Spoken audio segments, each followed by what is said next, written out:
કેમ છો ટ્રેડર મિત્રો? મજામાં? તો સ્વાગત છે ફરી પાછું ડેઇલી એનાલિસિસ વિડીયો ઉપર. આવતીકાલ માટે માર્કેટના સેન્ટિમેન્ટ્સ કેવા રહેશે, કયા લેવલથી આપણે ટ્રેડ કરવા જોઈએ, અને ડેઇલી અને વીકલી ટાઈમ ફ્રેમ ઉપર માર્કેટ શું આપણને દર્શાવે છે એની પણ વાત કરીએ. તો અત્યારે ઓપન છે નિફ્ટીનો ડેઇલી ટાઈમ ફ્રેમનો ચાર્ટ. બરાબર, ડેઇલી ટાઈમ ફ્રેમમાં જેવી જ રીતે આપણે પહેલાંના જે એનાલિસિસ વિડીયો હતો એમાં આપણે વાત કરી હતી કે ભાઈ આ એક અહીંયા રેઝિસ્ટન્સ ઝોન છે. બરાબર, માર્કેટ એક ઉપરથી જે ડબલ ટોપ બનાવીને નીચે આવ્યું હતું કન્ટિન્યુ, તો વાત થઈ હતી આપણે કે ભાઈ અહીંયા જ્યારે માર્કેટ આવે છે ત્યારે અહીંયાથી એક સપોર્ટ બને છે ને સપોર્ટથી ફરી પાછું માર્કેટ અપસાઇડની મુમેન્ટમ કરે છે. તો જ્યારે અહીંયા માર્કેટ અપસાઇડની મુમેન્ટમ કન્ટિન્યુ કરી ત્યારે આપણી માટે આ રેઝિસ્ટન્સ ઝોન હતો. તો માર્કેટે આને રેઝિસ્ટન્સ તરીકે ફેસ નથી કર્યો અને માર્કેટમાં એક સરસ મજાનું અપસાઇડનું બ્રેકઆઉટ આવ્યું છે. તો હવે અપસાઇડનું બ્રેકઆઉટ કન્ટિન્યુ થશે કે ફરી પાછું માર્કેટમાં ટ્રેપ થશે? તો માર્કેટમાં અપસાઇડનું મોમેન્ટમ કન્ટિન્યુ થવા માટે એક રિટ્રેસમેન્ટની જરૂર છે આપણને. માર્કેટમાં જો રિટ્રેસમેન્ટ આવે છે તો ફરી પાછું આપણને એક અપસાઇડની મોમેન્ટમ કન્ટિન્યુ જોવા મળશે અને નવો હાઈ પણ આપણને જોવા મળી શકે છે. તો હવે વાત કરીએ કે આવતીકાલે નિફ્ટીમાં કઈ રીતે ટ્રેડ કરવા જોઈએ. તો આવતીકાલ માટે નિફ્ટીના ટ્રેડના લેવલ તો એ આપણે જોઈ લઈએ કે આવતીકાલ માટે શું કરવું જોઈએ. તો જે રીતે આપણે ટેલિગ્રામ ઉપર લાઈવ ચાર્ટ અપડેટ કરતા હતા કે ભાઈ રેઝિસ્ટન્સ ઝોન છે, આ રેઝિસ્ટન્સ ઝોનની આજુબાજુથી માર્કેટમાં એક સેલિંગ મોમેન્ટમ જોવા મળે છે. પણ જે રીતે ગુરુવારે એક્સપાયરીની મોમેન્ટમ હતી, અહીંયા ડબલ્યુ પેટર્ન 5 મિનિટમાં બનાવી અને એક શોર્ટ કવરિંગ જોવા મળી હતી. ફરી પાછું બીજે દિવસે જ્યારે માર્કેટ ઓપન થયું તો જે પહેલાં આપણો રેઝિસ્ટન્સ હતો એ અહીંયા બની ગયો છે બીકોમ સપોર્ટ. આ સપોર્ટથી ફરી પાછું માર્કેટ એક અપસાઇડની મોમેન્ટમ કન્ટિન્યુ જોવા મળે છે અને કન્ટિન્યુ અપસાઇડની બાજુ હોલ્ડ કરે છે માર્કેટ. તો શનિવારની જે મોમેન્ટમ હતી આપણી તો એ કંઈ ખાસ હતી નહીં. શનિવારમાં માર્કેટ અહીંયા ઉપરની બાજુ હોલ્ડ કર્યું છે, જે છેલ્લો સ્વિંગ છે એને બ્રેક નથી કર્યો. તો આપણી માટે એક પોઝિટિવ સાઇન છે કે માર્કેટમાં બાયરનું પ્રેશર વધારે છે અને બાયરનું હોલ્ડિંગ અત્યારે વધારે થાય છે. તો હવે આવતીકાલે જો માર્કેટ ગેપ અપ ઓપનિંગ થાય છે તો આપણી માટે નવો રેઝિસ્ટન્સ ઝોન છે તો કે 22,600 આજુબાજુનું લેવલ છે. જો એની આજુબાજુ માર્કેટ ઓપનિંગ થાય છે તો અહીંયા એક પ્રોફિટ બુકિંગ ગેપ ફિલિંગ જોવા મળી શકે છે. અને જો અહીંયાની આ માર્કેટ હોલ્ડ કરીને ફરી પાછું અપસાઇડનું એક બ્રેકઆઉટ આપે છે અને કન્ટિન્યુ મુવમેન્ટ થાય છે તો આપણી માટે ટાર્ગેટ ઓપન થાય છે 22,780 અથવા તો 22,800. આ લેવલ આપણી માટે અપસાઇડનો એક મોમેન્ટમ કન્ટિન્યુ જોવા મળી શકે છે. અને આ જે છે એ ઓલ ટાઈમ હાઈ. બરાબર, ધ્યાન રાખજો.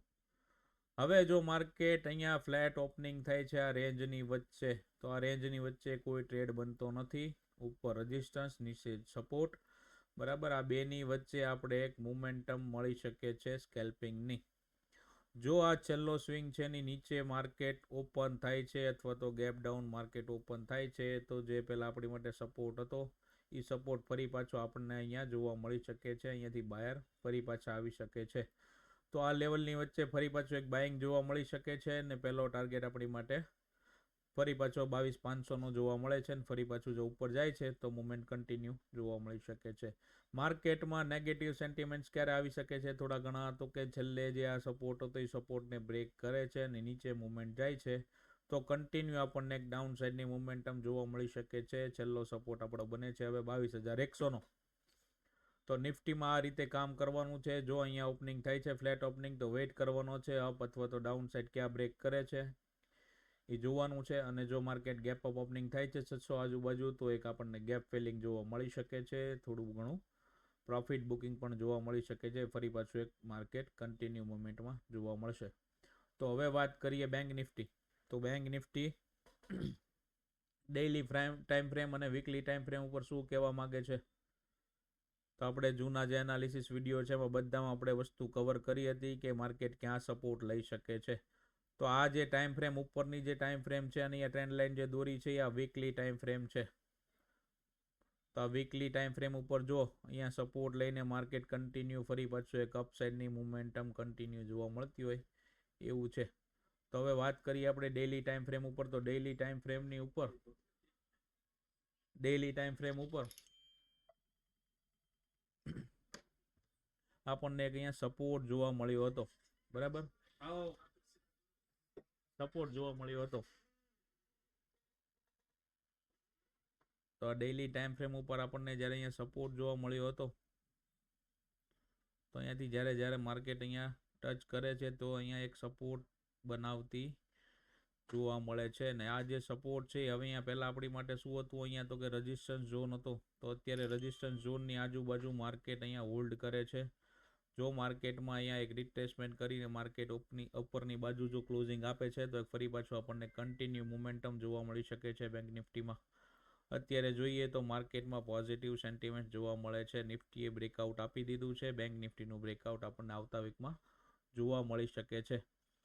તો આ મોમેન્ટમ કન્ટિન્યુ રહેશે કે નહીં રહે 15 મિનિટની ઉપર આપણે જોઈ લઈએ. આવતીકાલે આપણે ક્યાં ટ્રેડ કરવા જોઈએ, તો 15 મિનિટની અંદર આપણે છેલ્લે જોઈએ તો બાયર ક્યાંથી આવ્યા હતા, તો કે ભાઈ આપણી જે સપોર્ટ લાઇન હતી એ સપોર્ટ લાઇનથી ફરી પાછા બાયર આપણને જોવા મળ્યા હતા. એક ડબલ્યુ પેટર્ન પણ આપણને જોવા મળી હતી, ડબલ બોટમ પણ આપણને જોવા મળી હતી. ડબલ બોટમની ઉપર આપણને એક બાઇંગ પ્રેશર છેલ્લે જોવા મળ્યું હતું. જ્યારે ગુરુવારે નિફ્ટીમાં શોર્ટ કવરિંગ થયું હતું તો બધામાં શોર્ટ કવરિંગ થયું હતું.